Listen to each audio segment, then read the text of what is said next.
सिंधुदुर्ग जिल्ह्यातील राजकोट किल्ला हा 22 तारीखपासून बंद ठेवण्यात आलेला आहे। मी आता राजकोट किल्ल्यातील छत्रपती शिवाजी महाराजांचा जो किल्ला आहे, जो छत्रपती शिवाजी महाराजांचा जो पुतळा आहे त्या ठिकाणी आपण आहोत आणि या ठिकाणी काही पर्यटकसुद्धा आहेत आपल्यासोबत। मला सांगा, तुम्ही कुठून आलात आणि आज तुम्ही हा किल्ला पाहण्यासाठी आलेला होतात, छत्रपती शिवाजी महाराजांचा पुतळा पाहण्यासाठी आलेला, तर काय वाटतं किल्ला बंद आहे?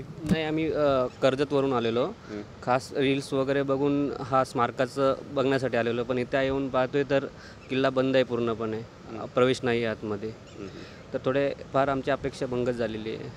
तुम्ही कुठून आलात? आज तुम्ही अगदी छत्रपती शिवाजी महाराजांचा पुतळा पाहायला आलेला होतात आणि या ठिकाणी आल्यानंतर तुम्हाला समजलं की किल्ला बंद आहे आज।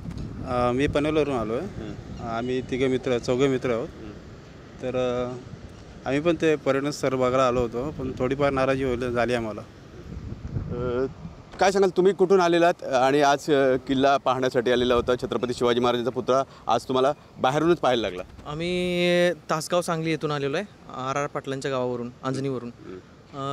खास किल्ला पाहण्यासाठी आलेलो होतो, पण आम्हाला माहिती नव्हतं की बाबा इकडचे दरवाजे बंद केलेले आहेत। पण छान वाटतं की बाबा एक आपली आस्था ज्या विधात्यावरती होती त्यांच्या किल्ल्यापर्यंत आपण किमान पोहोचू तरी शकलो।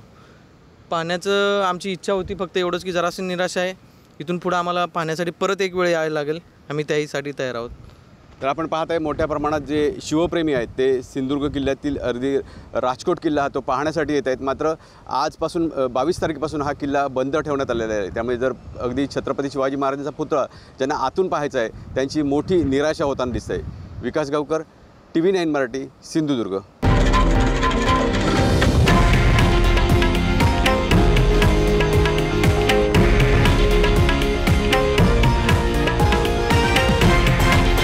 हे आहे देशातील नंबर 1 न्यूज नेटवर्क आणि आपण पाहत आहात TV9 मराठी, एकमेव।